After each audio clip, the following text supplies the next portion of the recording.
So the Starfield rumors have begun, and this time there is actual solid merit and solid ground for these rumors, and the usual candidates are already cheering another Xbox game going to PlayStation now, where, no one should expect any game at this point to not go, but to start cheering for it, I don't get it. I just don't. Now, Starfield was one of those games that was deeply hated by the PlayStation community. It was pretty much ridiculed down to the ground, and they pretty much review bombed it as much as they humanly possibly could. Why Microsoft would then choose to release this game on PlayStation is beyond me. But that is exactly what is happening. Let's get into it.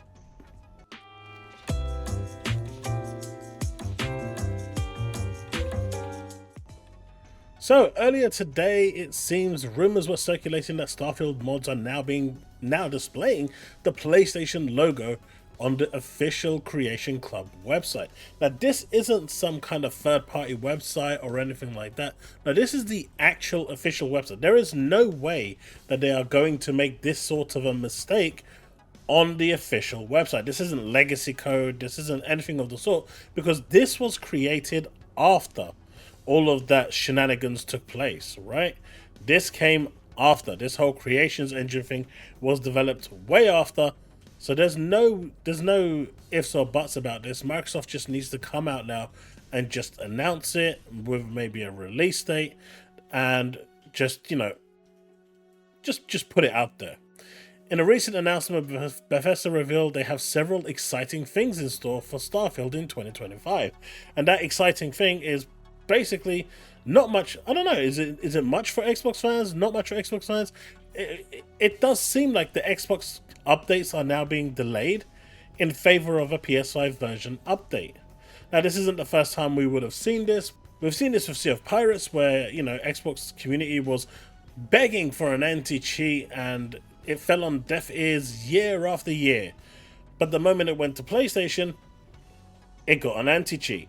And we've seen this with other games as well, where they just are either better performing, or just run better, or just overall they're getting the better experience. Now, I'm totally fine with the games going. I've accepted what they're doing, Microsoft going third party, and eventually everything at some point, whether it's a timed exclusive or not, is going to make it over to Camp Blue. What I don't like is games being delayed because they are trying to get the PlayStation port released in tandem, or the fact that they are basically delaying updates, DLC, or whatever it is because they're trying to get it releasing simultaneously with PlayStation. That just doesn't sit well with me. I paid a lot of money for my games, and I'm a paying customer as well. And if this is how they want to treat their paying customers, that is just wrong, right? Now, the update for Starfield has taken a while to arrive, and obviously, as it says here, will you be playing Starfield if it comes to PS5? It's going to be, amusing to see how many people actually picked this up on PlayStation 5 that ridiculed it, that said it was trash. The flip-flopping is going to be interesting to say the least. But again, none of that interests me.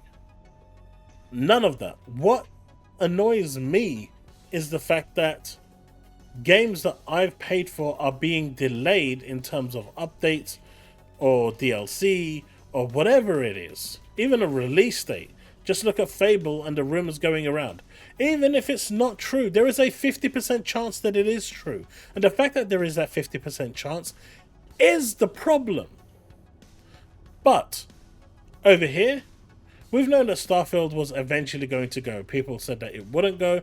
I've always known that it would go. But the one thing I've said all along, and the one thing that I've actually commented all along, is I don't want me as an Xbox customer having my stuff delayed or held back for another platform. Release my stuff, let me play it. You release it on something else 6 months later, whatever, I don't care. But don't delay mine for 2 months, 3 months, whatever it is, just so it can release in tandem with another platform. That's a rival platform in itself. Well, I guess, could you really call it a rival platform anymore? But I just think this is wrong. And for anyone that's out there saying that this is not real, they've taken it down, the fact that it's implemented tells you that it's real. They just didn't want to activate this immediately, and they didn't want you to know about it. And that is the real problem. Microsoft sat there, well, not Microsoft, but Phil Spencer, in all of his interviews, sat there talking about transparency and how he wanted everyone to know what was going on. And maybe they're, saving this for, the summer showcase to say, hey, PlayStation fans, this is coming for you. Or maybe they're going to do another showcase before, like a deep dive for PlayStation fans. Who knows? Anything and everything is on the table at this point. But what is interesting is the way Xbox fans are now celebrating this as some kind of win. I don't see it. I don't get it. I don't. So you've got Colt over here. PlayStation only fans. I mean, why? I don't get that. Get ready to move beyond the YouTube for Starfield in 2025. I have a game guide and mods video on my channel into the Starfield. And you can see down here that, they've already deleted it and moved it away. So, I mean, I get this is supposed to be some kind of win for Xbox fans. I'm not seeing it. I'm just not. I'm not. This is another game that was absolutely ridiculed by the community, by the media. No one wanted it. Only, I appreciate it. It was a fun game. I'm still playing it. But where's the transparency that Phil Spencer was talking about? Or is this another long list of his lies? Now, I know some of you in my comment section are going to say, why have I got a problem with more people playing it? I have a problem when it's only one-way traffic. Everyone keeps saying Game Pass is a reason to, own an Xbox. You don't need an Xbox to play Game Pass. Assassin's Creed Shadows is going on cloud day one. If you've got a laptop, you can play it. You don't have to play it on the highest graphical settings, You really don't. That's not it. And as Peter Moore said in his interview, if we were in a position where we were selling 20-30 million consoles, it would have been very, very dire. It's the fact that we were selling such a high quantity that we were in such a driving role with the Xbox 360.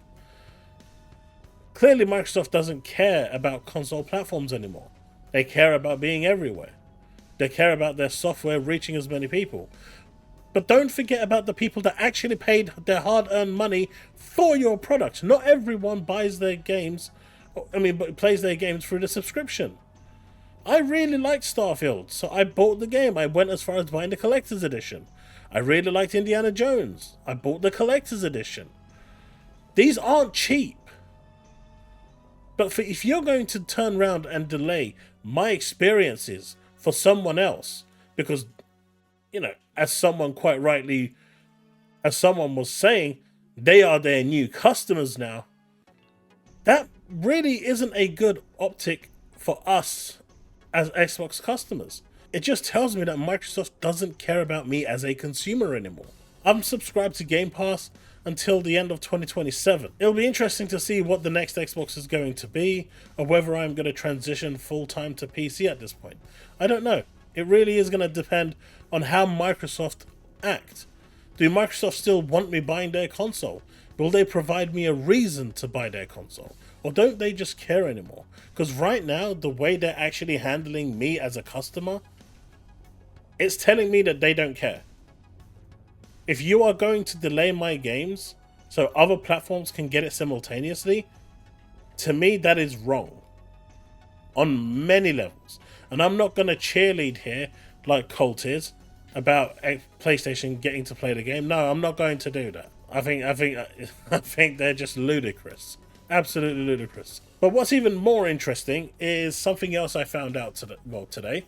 PlayStation games don't need to be pro-enhanced.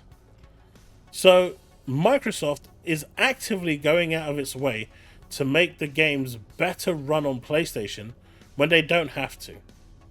And I know people are going to say, well, developers want to make the best game possible. Yeah, nah, sorry. That doesn't fly. They're actually going out of the way because MLB is not going to be pro-enhanced.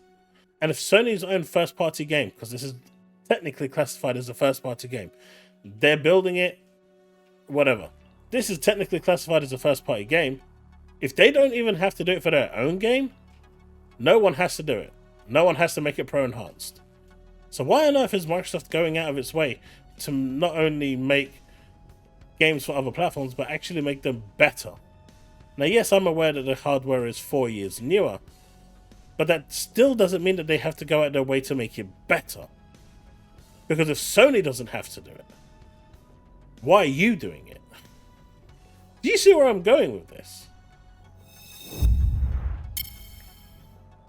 But anyway, folks, that's all I have to say for this.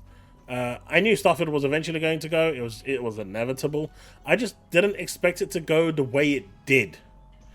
By them accidentally leaking it. I think that's just beyond stupid. But it's out there now. So Microsoft, let's see that transparency that you keep on, promoting, and come out and get your big boy pants on and just announce it. It's out there now. No, the surprise is over. If you were planning it for the showcase, it's done and dusted. Even if it appeared there, everyone's going to be like, wow, yeah, we already know it's coming. So that's my thoughts. I want to hear what you guys have to say in the comment section below.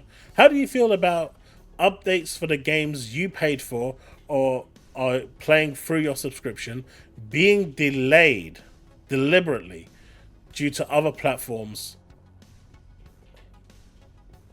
just so they can get the game up and running for other platforms? I'd love to hear your thoughts on that one. Folks, that's the video. If you've enjoyed this, do leave a thumbs up, hit that subscribe button, hit that bell to stay up to date with all content I release. If you've enjoyed the video and want to support me further, you can do that through super thanks or by hitting that join button and becoming a YouTube member and getting content like this earlier than anyone else. Right, folks, that's the video. Thanks so much, and I'll see you in the next one. Remain legend.